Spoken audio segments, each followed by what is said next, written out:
Fort കൊച്ചിയിൽ യാത്രാ boat മത്സ്യബന്ധന ബോട്ടിൽ ഇടിച്ചു മുങ്ങി 7 പേർ മരിച്ചു. 28 പേരെ രക്ഷപ്പെടുത്തി. മത്സ്യബന്ധന ബോട്ടിന്റെ സ്രാങ്കിനെ പോലീസ് അറസ്റ്റ് ചെയ്തു.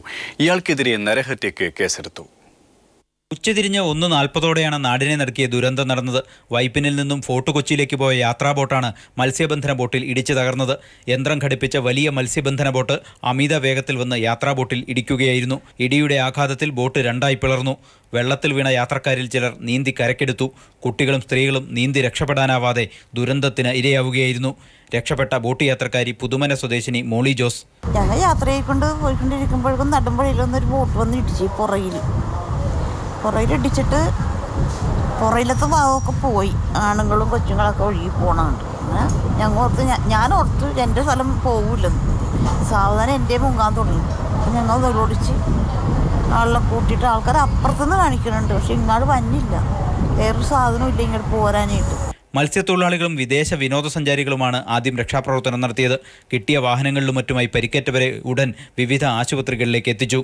ബോട്ട് യാത്രക്കാരുടെ എണ്ണം സംബന്ധിച്ച് അവ്യക്തത നിലനിന്നതിനാൽ മുഴുവൻ ആളുകളെയും ആശുപത്രിയിൽ എത്തിച്ച ശേഷവും രക്ഷാപ്രവർത്തനം തുടരേണ്ടി വന്നു. നാവികസേനയും കോസ്റ്റ് ഗാർഡും ഫയർഫോഴ്സും രക്ഷാപ്രവർത്തനത്തിന് നേതൃത്വം നൽകി. രണ്ടായി പിളർന്ന ബോട്ട് ക്രെയിനിന്റെ സഹായത്തോടെ കരക്കെത്തിച്ച് പരിശോധന നടത്തി. ബോട്ടിനുള്ളിൽ ആരും കുടുങ്ങിയിട്ടില്ലെന്ന് ഉറപ്പുവരുത്തിയ ശേഷമാണ് രക്ഷാപ്രവർത്തനം അവസാനിപ്പിച്ചത്. അഴിമുഖത്തോട് ചേർന്ന പ്രദേശമായതിനാൽ കൂടുതൽ പേർ ഒഴുക്കിൽപ്പെട്ടിട്ടുണ്ടോ എന്ന ആശങ്ക നിലനിൽക്കുന്നുണ്ട്. പരിക്കേറ്റ 24 പേർ വിവിധ ആശുപത്രികളിൽ ചികിത്സയിലാണ്. ഇതിൽ 4 പേരുടെ നില ഗുരുതരമായി തുടരുന്നു. News bureau, Kochi. ബോട്ടപകടത്തിൽ മരിച്ചവരുടെ കുടുംബങ്ങൾക്ക് ധനസഹായം നൽകുമെന്ന് മുഖ്യമന്ത്രി ഉമ്മൻചാണ്ടി. പരിക്കേറ്റവരുടെ ചികിത്സാ ചെലവ് സർക്കാർ വഹിക്കുമെന്നും മുഖ്യമന്ത്രി അറിയിച്ചു. വളരെ ദുഃഖകരമായ ഒരു സംഭവമാണ് ഈ അപകടം.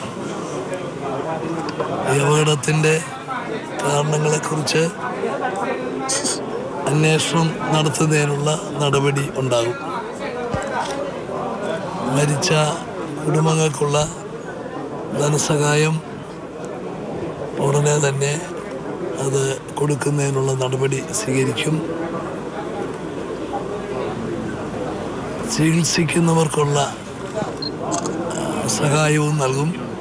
ചികിത്സയുടെ മുഴുവൻ ചെലവും ഗവൺമെൻറ് വഹിക്കും.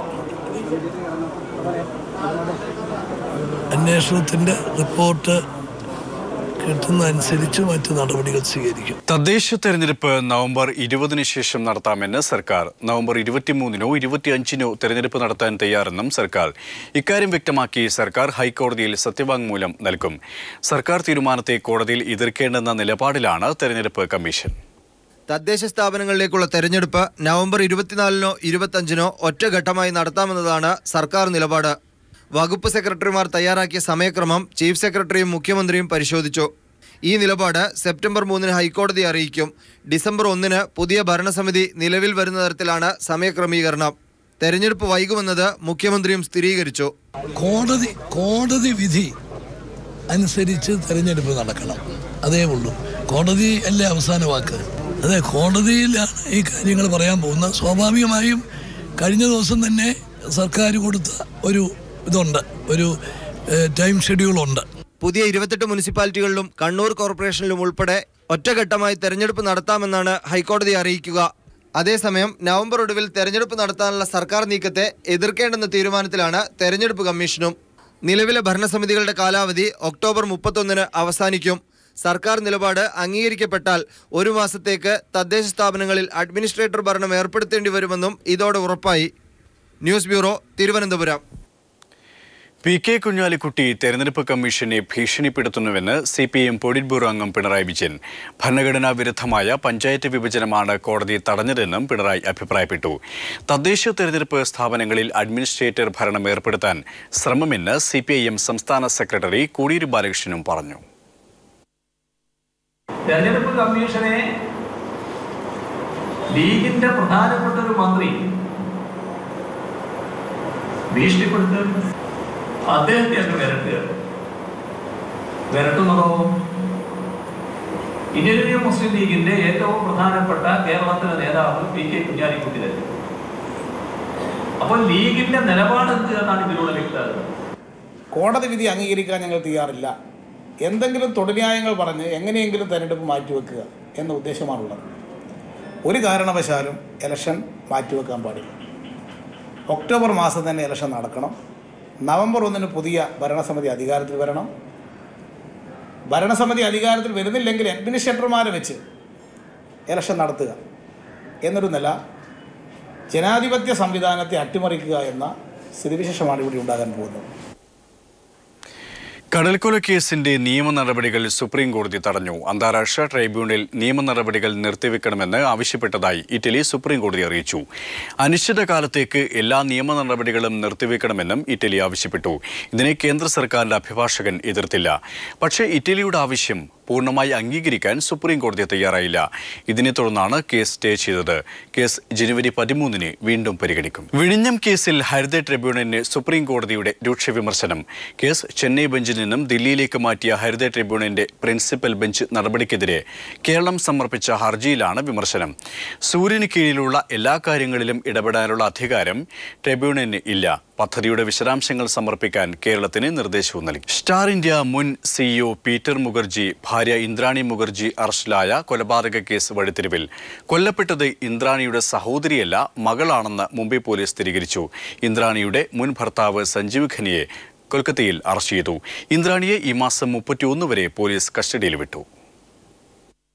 മാധ്യമലോകത്ത് നിറഞ്ഞു നിൽക്കുമ്പോഴും ദുരൂഹതകൾ നിറഞ്ഞ ജീവിതമായിരുന്നു ഇന്ദ്രാണിയുടേത്. സ്റ്റാർ ഇന്ത്യ മുൻ CEO പീറ്റർ മുഖർജിയുടെ ഭാര്യ ഇന്ദ്രാണി മുഖർജിയെ സഹോദരിയെ കൊലപ്പെടുത്തിയ കേസിലാണ് ആദ്യം പോലീസ് അറസ്റ്റ് ചെയ്തത്. എന്നാൽ കൊല്ലപ്പെട്ട ഷീന ബോറ ഇന്ദ്രാണിയുടെ സഹോദരിയല്ല, മകളാണെന്ന് ഇപ്പോൾ പോലീസ് കണ്ടെത്തി. ഇക്കാര്യം ഇന്ദ്രാണി പോലീസിനോട് സമ്മതിച്ചു. സ്റ്റാർ ഇന്ത്യ മുൻ CEO പീറ്റർ മുഖർജിയെ കല്യാണം കഴിക്കുന്നതിന് മുമ്പ് ഇന്ദ്രാണി മറ്റൊരു വിവാഹം കഴിച്ചിരുന്നു. ഈ വിവാഹത്തിൽ ജനിച്ച 2 മക്കളിലൊരാളാണ് ഷീന ബോറ. ഗുവാഹത്തി സ്വദേശിനിയായ ഇന്ദ്രാണി മക്കളെ അപ്പൂപ്പനും അമ്മമ്മയ്ക്കുമൊപ്പം നിർത്തിയ ശേഷം മുംബൈയിൽ ജോലി അന്വേഷിച്ചെത്തുകയും പിന്നീട് പീറ്റർ മുഖർജിയെ കല്യാണം കഴിക്കുകയും ചെയ്തു. ആദ്യ ബന്ധത്തിലെ മക്കളെക്കുറിച്ച് ഇന്ദ്രാണി പറഞ്ഞിട്ടില്ലെന്നും ഷീല ബോറ ഇന്ദ്രാണിയുടെ മകളാണെന്ന് അറിയില്ലെന്നും പീറ്റർ പോലീസിനെ അറിയിച്ചു. ഇന്ദ്രാണിയുടെ മകനിൽ നിന്നും പോലീസ് മൊഴിയെടുത്തു. വളരെ ചെറുപ്പത്തിൽ അമ്മ ഉപേക്ഷിച്ചു പോയെന്നും പിന്നീട് വളർന്നതിനു ശേഷം അപ്പൂപ്പനിൽ നിന്നും അമ്മുമ്മയിൽ നിന്നും വിവരങ്ങൾ ശേഖരിച്ച് അമ്മയെ തിരക്കി ഷീല ബോറയുമൊത്ത് മുംബൈയിൽ പോയിരുന്നതായി മകൻ പറഞ്ഞു. അമ്മ അംഗീകരിക്കാത്തതിനെ തുടർന്ന് മകൻ മടങ്ങി. മകൾ മുംബൈയിൽ തന്നെ തങ്ങി. അമ്മയായ ഇന്ദ്രാണി പിന്നീട് മകളെ സഹോദരിയെന്നാണ് എല്ലാവർക്കും പരിചയപ്പെടുത്തിയിരുന്നത്. മകളെ കൊല്ലാൻ ഇന്ദ്രാണിയെ പ്രേരിപ്പിച്ചത് എന്താണെന്ന അന്വേഷണത്തിലാണ് പോലീസ്. കോടതിയിൽ ഹാജരാക്കിയ ഇന്ദ്രാണിയെ ഈ മാസം 31 വരെ പോലീസ് കസ്റ്റഡിയിൽ വിട്ടു. അന്വേഷണ വിധേയമായി മുൻ ഭർത്താവ് സഞ്ജീവ് ഖന്നയെ കൽക്കത്തയിൽ വെച്ച് പോലീസ് അറസ്റ്റ് ചെയ്തു. News bureau, Delhi. തിരുവോണത്തെ വരവേൽക്കാൻ കൊച്ചി ഒരുങ്ങി. ജനങ്ങൾ ഓണാവധിയിലേക്ക് പ്രവേശിക്കുകയും ഓണം വിപണിയിലേക്ക് കുതിക്കുന്നതുമാണ് കൊച്ചിയിലെ കാഴ്ച. വിഷമയമായ പച്ചക്കറികളോട് വിട പറഞ്ഞ് ജനങ്ങൾ ആരോഗ്യപൂർണമായ ജീവിതമാണ് സ്വപ്നം കാണുന്നതെന്ന് കൊച്ചിയിലെ ഓണം വിപണി തെളിയിക്കുന്നു. കൊച്ചിയിലെ ഓണത്തെ ഇളക്കിമറിക്കുന്നതെന്നും വിപണി തന്നെ. ഓണം ഫെസ്റ്റിവൽ അലവൻസുകൾ നേടി ഉദ്യോഗസ്ഥരും ജോലിയിടങ്ങളിൽ നിന്ന് ഓണം ബോണസ് നേടി വ്യത്യസ്ത തൊഴിൽ ചെയ്യുന്നവരും തുടങ്ങി കയ്യിൽ മിച്ചം പിടിച്ചതെല്ലാം ഓണത്തിനായി നീക്കിവെച്ച മലയാളികൾ ഓണാഘോഷം പൊടിപൊടിക്കാനായി വിപണിയിലാണ്. ബ്രാൻഡഡ് ഉൽപ്പന്നങ്ങൾ ലഭിക്കുന്ന മാളുകൾ തുടങ്ങി വഴിയോര കച്ചവടങ്ങൾ വരെയും വേണ്ടതെല്ലാം ലഭിക്കുന്ന 100 കണക്കിന് ഓണം മേളകളും കൊച്ചിയിൽ സജീവം. പതിവിൽ നിന്ന് വിഭിന്നമായി ഒരു കാഴ്ചയുണ്ട് കൊച്ചിയിൽ. ഫ്ളാറ്റുകളിൽ ജീവിതം കഴിച്ചുകൂട്ടുന്നവർ പോലും പച്ചപ്പ് തേടി ഇറങ്ങിയിരിക്കുന്നു. ഓണനാളിലെ തൂശനിലെ തുമ്പ് നിറയ്ക്കാൻ വിഷമയമായ പച്ചക്കറിക്കെതിരെ CPIM സംഘടിപ്പിക്കുന്ന ജൈവൻ ജീവിതം പദ്ധതിയുടെ ഭാഗമായി എറണാകുളം ജില്ലയിൽ തന്നെ 400 ഏക്കറുകളിലായി ജൈവ രീതിയിൽ കൃഷി ചെയ്ത 1600 ടണ്ണോളം പച്ചക്കറികൾ ചെറുതും വലുതുമായ 164 സ്റ്റാളുകളിലൂടെ ജനങ്ങളിലെത്തിക്കുന്നു. വിഷാംശത്തിന്റെ ഇത് തന്നെ കാര്യം. വില കൂടിയാലും കുഴപ്പമില്ല, നമുക്ക് നല്ല ഭക്ഷണം കിട്ടണം എന്നാണ്. അതെ അതെ. ജൈവ പച്ചക്കറി സ്റ്റാളുകളിൽ അഭൂതപൂർവമായ തിരക്കാണ് കൊച്ചിയിൽ അനുഭവപ്പെടുന്നത്. വിലക്കയറ്റം ജനങ്ങളെ പൊറുതിമുട്ടിക്കുകയാണ് എന്നത് വാസ്തവം. പക്ഷേ ആഘോഷം ഓണമായതുകൊണ്ട് അവർ പരാതി പറയുന്നില്ലെന്ന് മാത്രം. പൊന്നോണം പടിവാതിൽക്കൽ എത്തിയിരിക്കുന്നു. ഗ്രാമമെന്നോ നഗരമെന്നോ വ്യത്യാസമില്ലാതെ ഓണത്തെ വരവേൽക്കാൻ കൊച്ചി ഒരുങ്ങി. എന്നാൽ ഇത്തവണ വിപണിയിൽ വിപ്ലവം സൃഷ്ടിച്ചിരിക്കുന്നത് ജൈവ പച്ചക്കറി തന്നെയാണ്. കൊച്ചിയിലെ ഓണപ്പാച്ചിലിനിടയിൽ നിന്നും ക്യാമറാമാൻ രാജു വർഗീസിനൊപ്പം അലക്സ് റാം മുഹമ്മദ്. ഓണത്തിന് എയർ ഇന്ത്യ അടക്കമുള്ള വിമാന സർവീസുകൾ നിരക്ക് കുത്തനെ വർദ്ധിപ്പിച്ചു. നിരക്കിലെ വൻ വർധനവിൽ പ്രവാസികൾ വലയുന്നു. ടിക്കറ്റ് നിരക്കിലെ വൻ വർധനവ് കാരണം ഓണത്തിന് നാട്ടിലേക്കുള്ള യാത്രകൾ പ്രവാസികൾ റദ്ദാക്കുന്നു. വിവരങ്ങളുമായി ഞങ്ങളുടെ middle east director M. Ashraf ചേരുകയാണ്. അഷ്റഫ്, നിരക്ക് വർധന ഏത് രീതിയിലാണ്? കൂടുതൽ വിവരങ്ങൾ. യഥാർത്ഥത്തിൽ 15,000 അല്ലെങ്കിൽ 20,000 രൂപ നിരക്കുള്ള യാത്രാ ടിക്കറ്റിനാണ് ഇപ്പോൾ 65,000 80,000 വരെ ഉയർന്നിട്ടുള്ളത്. ഇത് ഇപ്പൊ 26 ലക്ഷത്തോളം ഇന്ത്യൻ പ്രവാസികൾ, അല്ലെങ്കിൽ 40 ലക്ഷത്തോളം 50 ലക്ഷത്തോളം 26 ലക്ഷം UAE-യിലുണ്ട്. മറ്റെല്ലാ ഗൾഫ് രാജ്യങ്ങളിലും നോക്കുമ്പോൾ 40 ലക്ഷം ഇന്ത്യക്കാരുണ്ട്. അതിലൊരു 60-70% മലയാളികളാണ്. മലയാളികൾക്ക് മാത്രമാണ് ഈ ഓണ സീസണിൽ അല്ലെങ്കിൽ ഈ കാലയളവിൽ ഏറ്റവും കൂടുതൽ വിലവർദ്ധന ഉണ്ടാക്കിയിരിക്കുന്നത്. മറ്റ് രാജ്യങ്ങളിലോ മറ്റ് സംസ്ഥാനങ്ങളിലോ ഇതേവരെ ഇങ്ങനെ ഒരു വിലവർദ്ധന ഉണ്ടാക്കിയിട്ടുണ്ട്. ഇതിന് പ്രധാന കാരണക്കാർ എയർ ഇന്ത്യയാണ്.